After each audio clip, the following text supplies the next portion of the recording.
Hello, ladies and gents.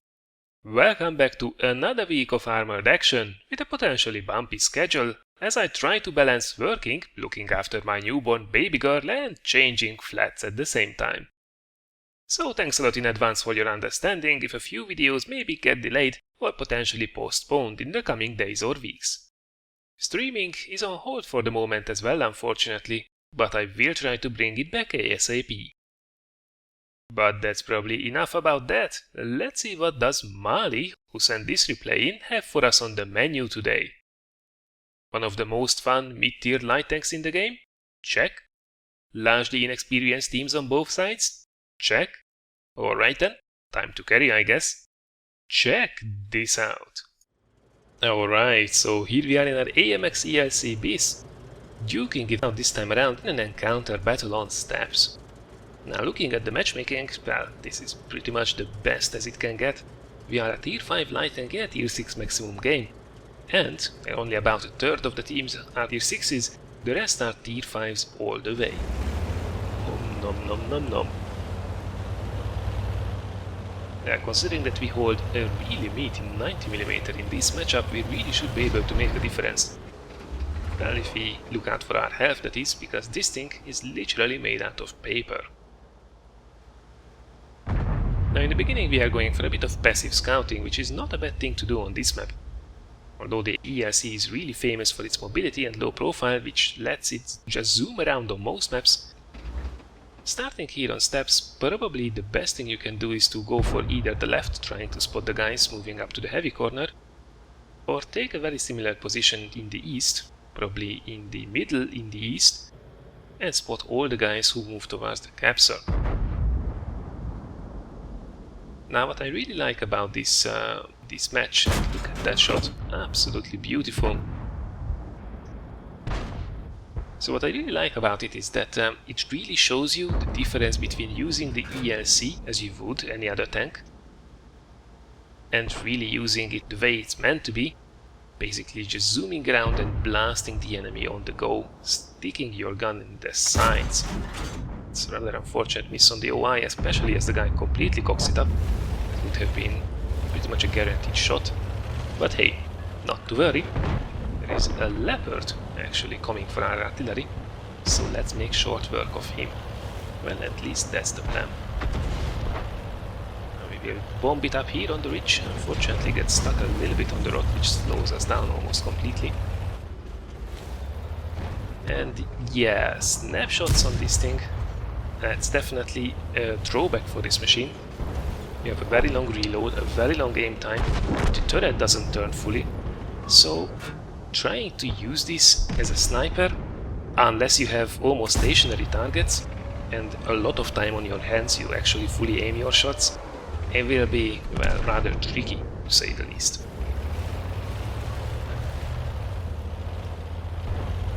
So far it was 4 versus 4, but it won't stay that for too long. Now we are down by 2 tanks already, and this flank doesn't look too healthy at all.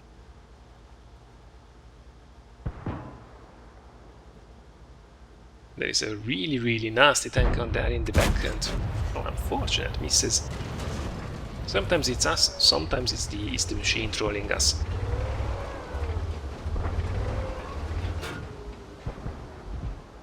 Well, let's make this one in at least. The sooner we get rid of the Doom Cannon on the KV2, the better. Wow, by now we are down by 3 tanks. And there is a big push coming this side. Maybe we can do something about that. KV1 being a little bit too cheeky. Nice side shot right there, 276 damage. Look at that. That's what this little light tank can do. Skoda T25 being caught off guard as well as he tried to crest the bridge. But our teammates are just falling like flies. We are down constantly by 3-4 tanks. This really doesn't look that good. So what's left on this flank? A KV1, a KV2, a T-3485. I don't like those odds, especially as we only have a really unfortunate Sherman on our side, so we decide to hightail it out of there, which is a really good decision in my opinion.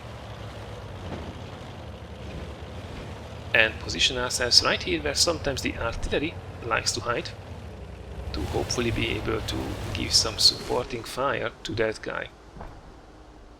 Fortunately, it doesn't seem that we have the shot, which is rather sad because the Sherman is now down and oh, there we go. Side shot on the KV-1 and probably the tracks eat it. Bloody hell, we could have really used getting rid of at least one of them. So this side has completely collapsed. Unfortunately the guys in the middle did die as well, so that leaves one more jumbo trying to cap it out, and there are 1, 2, 3, 4, 5, 6, 7 enemies left. So not too shiny, but hey, we are in an ELC, who cares about odds? But to be frank, there are 3 artillery on the enemy team and the rest are KV-2 and the KV-1 are blind as a bat, so we should be able to outplay them. And the Jumbo takes out the ELC AMX as he tries to go after him. However, the Jumbo is now spotted and there are 3 artillery on the enemy team, so this can get really ugly really fast. Oh, that was an important shot and we just track him. I think we have been spotted. Oh yes, yes we have. Quickly move out and there goes artillery. Really close.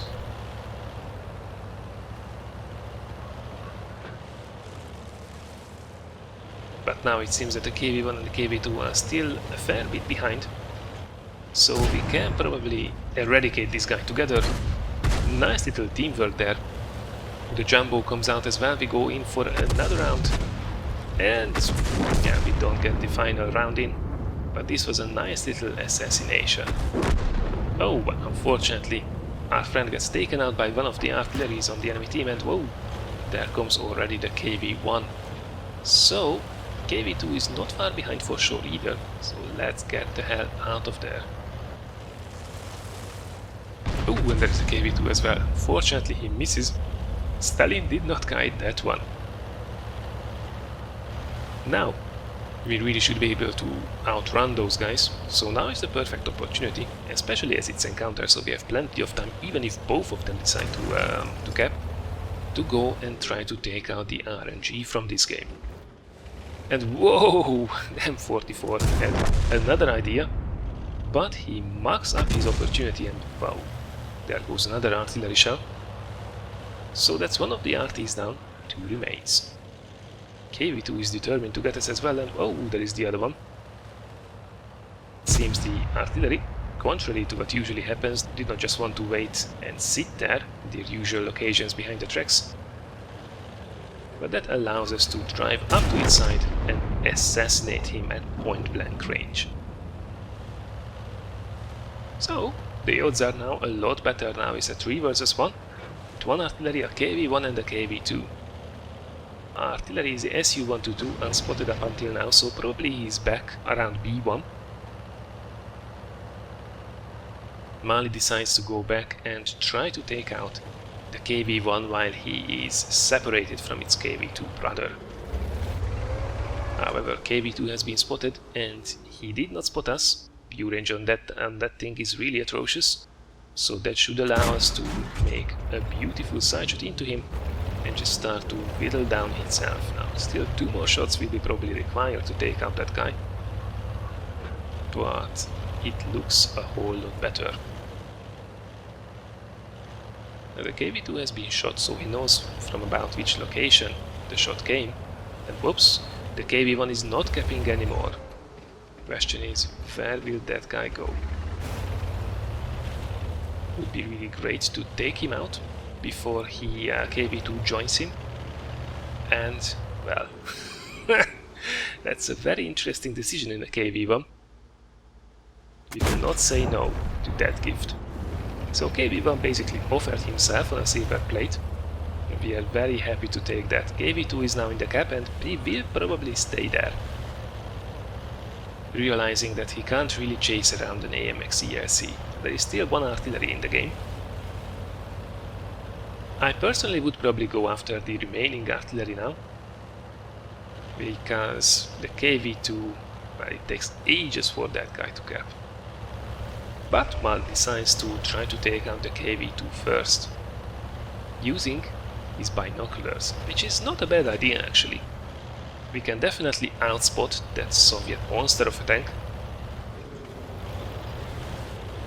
So why not use our mobility to get quickly into position? We have still plenty of time left, and try to spot that guy.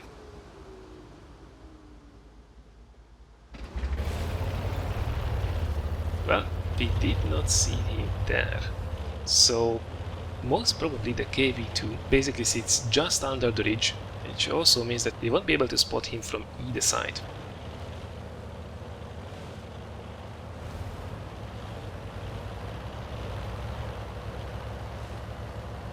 So Mali will go try for another spotting ground from the other side.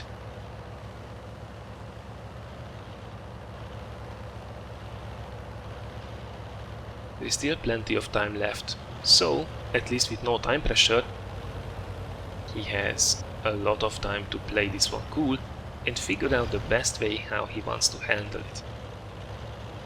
Going straight at the KV2 wouldn't be a bad idea either, we can definitely outmaneuver him. The only thing we have to avoid is to drive up basically right in front of its gun. And that's what we decide to do. Let's go at the guy and surprise him. Question is, where is the guy's gun looking? Oh, not quite. And he marks the shot. And that means we can quite easily park up behind him. And we also have time to reload. We could even sit in front of him, but why take chances? If we don't want to, that guy has absolutely no chance to point his gun again at us.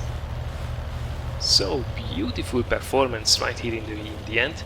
There's still another artillery left. It would be really a heartbreak if that guy would blast us.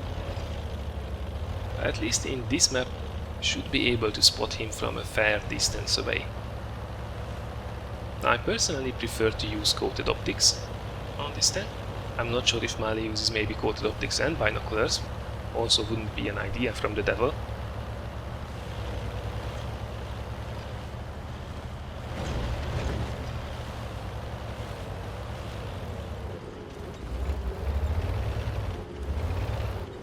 Now he goes here back to decap. Isn't enough time actually.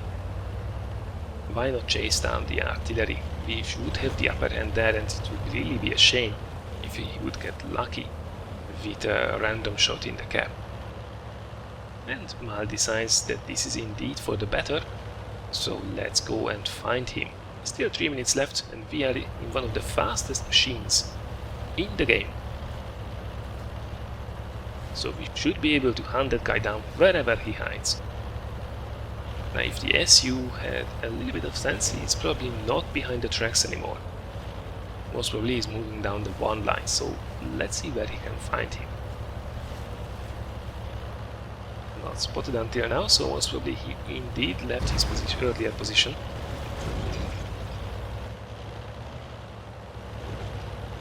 Come on, you cheeky bugger, where are you? All this is tense. I really hope he won't be behind one of these corners. Where is that guy? Oh, there he is. Oh, question is, in which way is he turning? Oh, perfect. It's early Christmas this time around, guys. Nice shot in the side. And that is a Kolobanov's taken down in a light tank. These are exactly the type of games that always make me dust off my trusty ELC for a few fun games. Such a beautiful machine. Just don't try to use it as a regular tank, because it's a little bit sucky at that. As for the results for this game, beautiful takedown in the end, bagging a really casual looking 1 vs 5 Kolobanovs, together with a Pescucci's, a high caliber, and of course an ace tanker. To get to these scores, we had to dish out over 2400 damage, wreck 5 opponents, and gather a lovely 1300 base XP. You are most welcome, team, you are most welcome. Now talking about the team as well, shout out to all the teammates out there who did stick around till the end to cheer us to victory. Always a refreshing sight. Now overall we fired 20 shots, 14 of which hit and 11 of them penetrated as well. We were just a little bit unlucky with some of the shots, and on others, the limited turret rotation and long aim time did catch us a little bit off guard. But this was still well enough to make a real difference in this game. Alright, this was then a very well earned Colobanos in the Tier 5 French light tank, the ELC AMX. Many thanks to Mali once again for sending in another excellent game, and congratulations for the great result. I hope you guys did enjoy the game as well, and if so, thank you very much for considering giving this a like or sharing it. There is still a lot more content planned for this week, continuing tomorrow probably with another funny moment special, this time around focusing on those ridiculous blind shots. Thanks a lot for watching, and I look forward to seeing you again in one of the next videos.